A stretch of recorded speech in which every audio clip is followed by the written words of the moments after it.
Rules for a Night by Ethan Hawke. Chapter 9. Courage. Anything that gives light must endure burning. Courage is our ability and willingness to overcome our fear.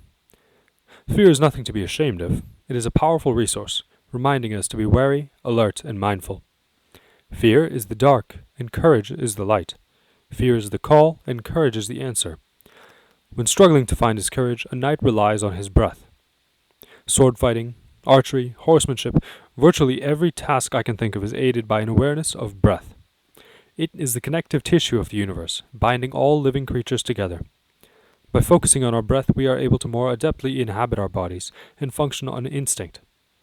A wolf can ascertain all he needs to know about a man without ever exchanging words. So can you. Much of what is essential is intuitive. Pay attention.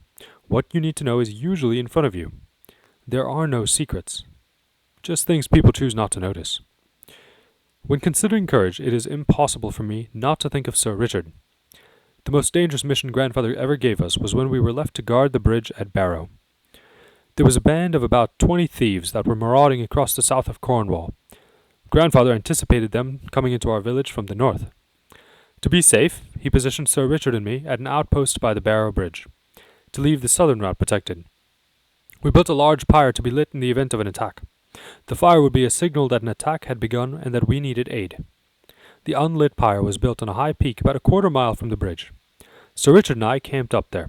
If we saw the marauders, we were to light the fire, run down to the bridge, and fight to prevent a crossing until our brothers joined us. Sir Richard became thoroughly consumed by anxiety that this plan was deficient. If we saw them too late, the thieves and killers could conceivably race to the bridge before us. What if we could light the fire with an arrow and be closer to the bridge? If we could light the pyre from the bottom of the mountain, we could always get to the bridge before our enemies. He ruminated over it night and day. We practiced running down the mountain, but it was difficult terrain and easy to fall if one hurried. This worried Sir Richard a great deal. He hated leaving success to chance. So we trained running down the mountain, and Sir Richard practiced the shot. He built a new longbow and worked with it over and over. There was a rock from which he could get sure footing and launch the arrow accurately.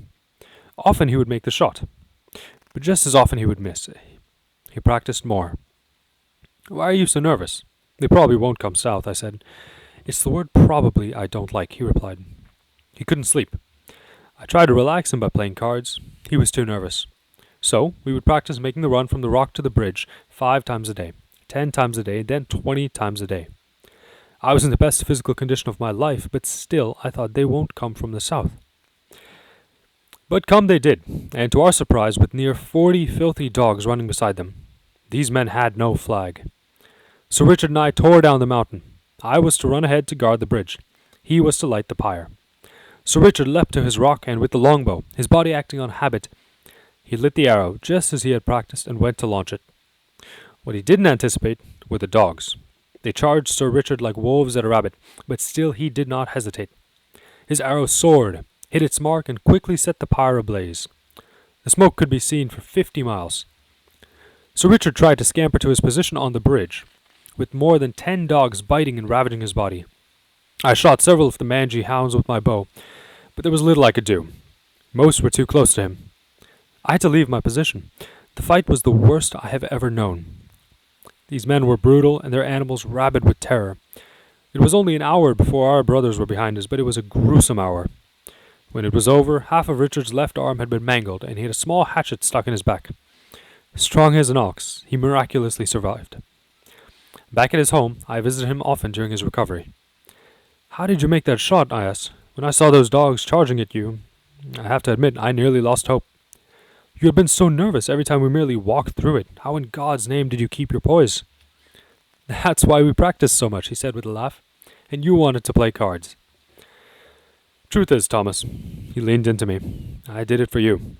I realized that if I didn't make that shot, you were as good as dead. And I like you." Later he told me when he was younger, he learned the secret to performing under pressure. Don't do it for yourself. Do it for someone else. I know your grandfather always tells us to think of nothing. But when I get scared, I just think of someone I love. And as I tell this story, I remember, Mary Rose, that you already know this lesson of courage. Remember how apprehensive you were about speaking at Sir Richard's wedding to Alexandra?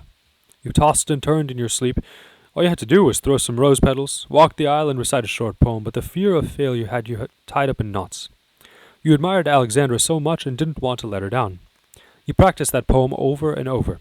Your mother taught you to breathe with the words. Remember that? It was very much the same way Grandfather taught Sir Richard and me to breathe while letting loose an arrow. How beautifully you read that poem. Alexandra was so proud, and I know you did it for her. True love is a sacred flame that burns eternally, and none can dim its special glow or change its destiny. True love speaks in tender tones and hears with gentle ear. True love gives with open heart, and true love conquers fear.